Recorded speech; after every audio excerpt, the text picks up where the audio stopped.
I was up at Albert Murray's house, and he read a story to me by Stephen Vincent Benet, and it was called Freedom is a Hard-Bought Thing. And it was just kind of thinking about that story and having an idea for the slave ship. I put the two of them together, and I ran through it, just the themes that I always try to deal with in all of my music, which is man and a woman, conception of democracy. Well, jazz music is like the light bulb or the airplane, one part of the marvelous boom of 20th century invention that pushed humanity to a higher level. And jazz is that in sound. So it's the proposition, it's a musical portrait of democratic imperatives or democratic conceptions. And I don't use black and white anywhere in here because I'm trying to deal with something human.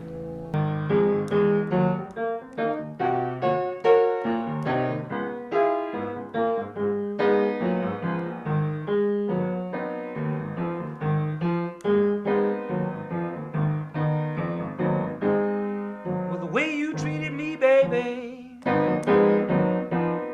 was a low down dirty shame.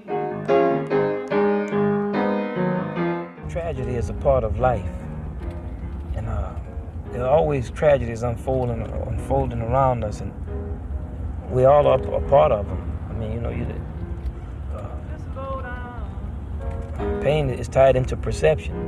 It's a low down dirty shame. Bears down on our age, and we're always looking for something that's going to help us make it through the day and the night with some style. And that's what the early jazz music really has in it.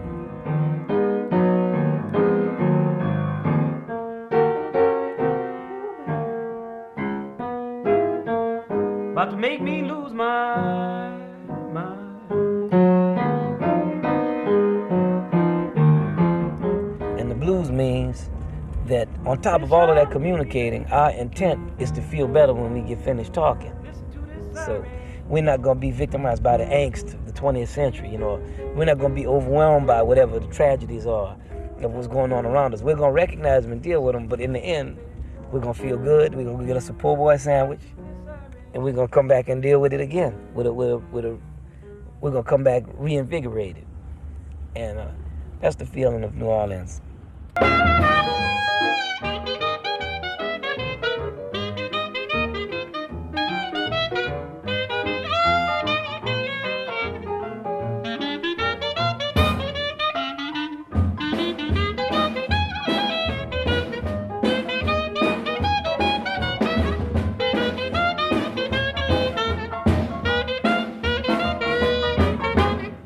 I think that the feeling of family, that's a part of all the musicians in New Orleans. Like we're all related a certain way. You know, we all know each other, we see each other, we love each other, we trying to play the music, and we have our little strife and whatever we deal with, but there's not that many musicians, you know. In New Orleans, everybody, you studied with somebody or you grew up with them, and it's just a feeling that we have toward each other. Everybody else's family, a lot of strife, a lot of turmoil, not enough money. My mother and father trying to deal with their relationship. One of my brothers is autistic. We didn't sit around playing music. Like I didn't come home and let's play some blues. It wasn't on that kind of vibe at all. You know, my mother and father were trying to deal with the fact that the world that they ended up living in was nothing like what they thought it was going to be. But we got along.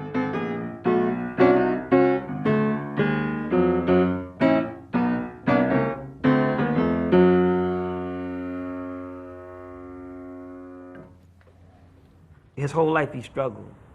He was trying to play modern jazz in New Orleans. Nobody come to his gigs. More people come to see my brother and I play when we were 13 and 14 in high school playing in our funk band than would come to see my father play when he would play a jazz gig.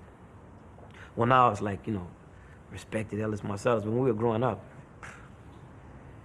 you know, he was always just scuffling, trying to get to the next gig, trying to feed all of those children. It was just a struggle for him. And I think that he went through a long period of depression, but you never would have known it because he never complains. He never blames anybody for anything. He's not a whiner. and like I said, his emotion is not in the front.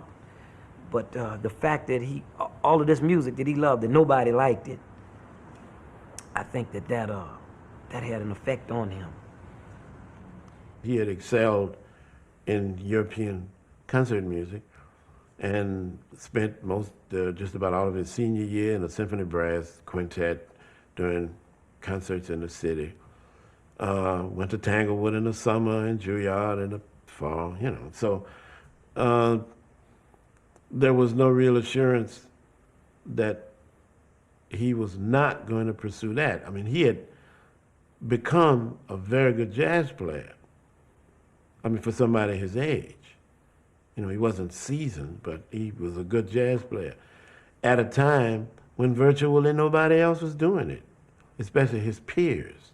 Even now, as a grown man, you know, if my father tells me something, it has a certain effect on me. But I was always with him on the gigs, and like we would drive back from New Orleans to Kenner, and he would be talking to me, and I never really knew what he was talking about. So I'd just be like, mm-hmm. But he would be lonely, you know, he wanted to just talk to somebody and get it out of him and just have some type of dialogue. So he figured, okay, I'll talk to him.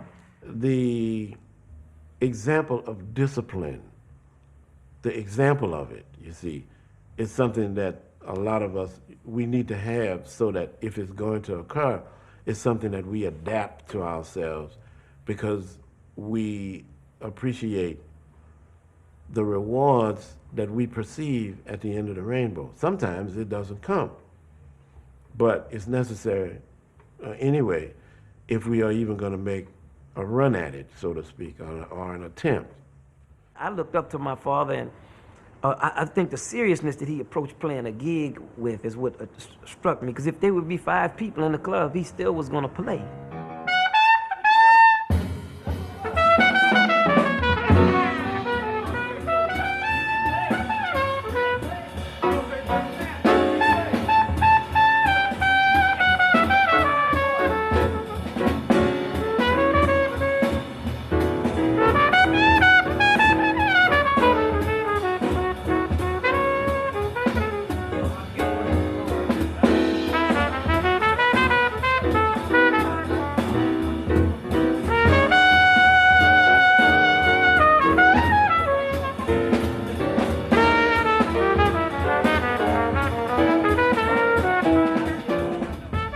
The main thing I got from being in New Orleans was a belief in the fantastic.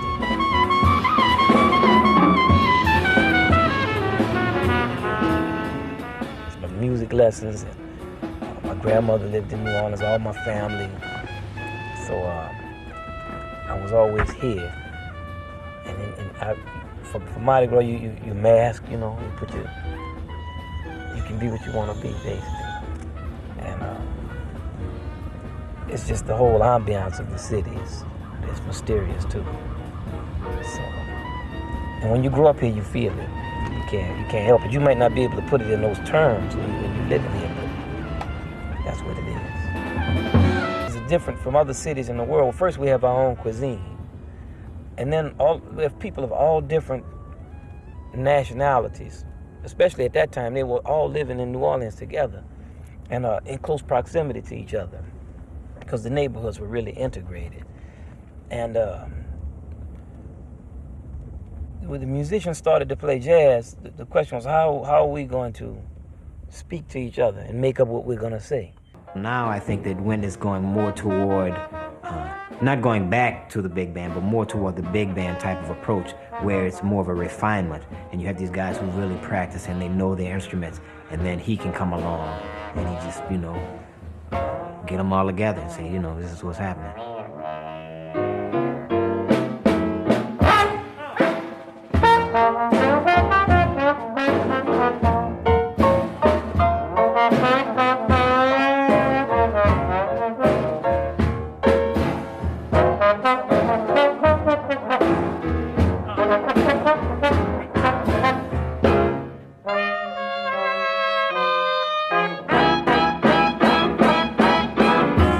We have things, different devices like a riff. Riffs mean that we all agree on something. We're gonna play the same thing. We have a call and response. Well, almost all music has that in it, but That just means that I speak and you tell me something.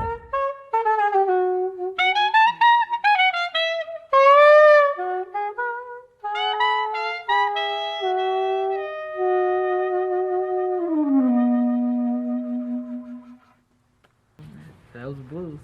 Okay.